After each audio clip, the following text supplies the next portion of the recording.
Hello and welcome, fellow hunter. Today I want to demonstrate to you that contrarily to popular belief, the Blade of Mercy is actually doing more damage on a skill build with 25 or more or less, it doesn't really matter, arcane, than it does on pure tempering. The Blade of Mercy is a split damage weapon, and as such it benefits a priori from nourishing gems that increase all sources of damage on the weapon, that is both the physical and the arcane. The trick is that when you look at the damage split, you realize that the skill part, the physical part, scales S on skill, which is fucking huge. It's actually the best scaling weapon for skill there is. But the base damage is rather low.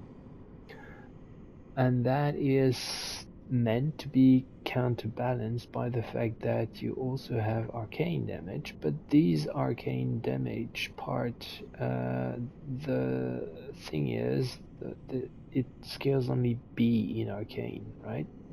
So even if you had 15 skill and 15 arcane, the skill part would not only start with a base damage twice as big as the arcane, but also a scaling that is immensely superior. So obviously, the skill part participates much more to your damage output with this weapon than the arcane damage does. But here's the trick.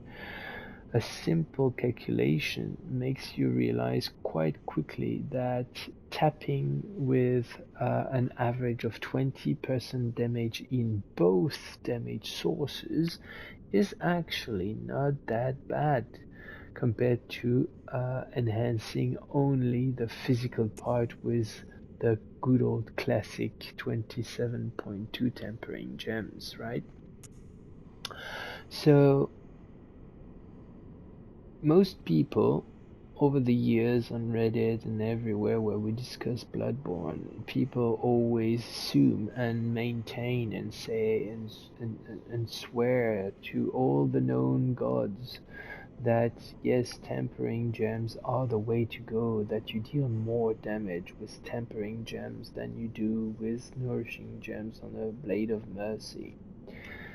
Well, I will show you that it's not the case, actually, with the 25 arcane, but it would actually also be more damaging, albeit not by such a high margin, but it would be more or equally damaging with base arcane stats.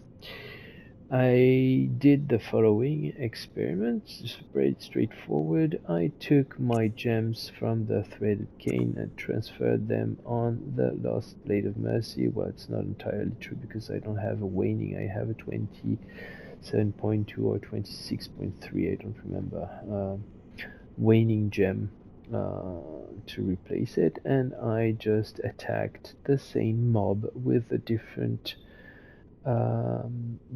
gems setups and compared for the same moves the damage that I inflicted to said mob, and on average the damage that I do with the nourishing gem setup is anywhere between 10 to 40% higher than the damage I do with the tempering. You don't believe me? Here's the proof.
So, as you've seen, the nourishing gems are essentially giving you about 10% better damage than the tempering on this build with 50 skill and 25 arcane,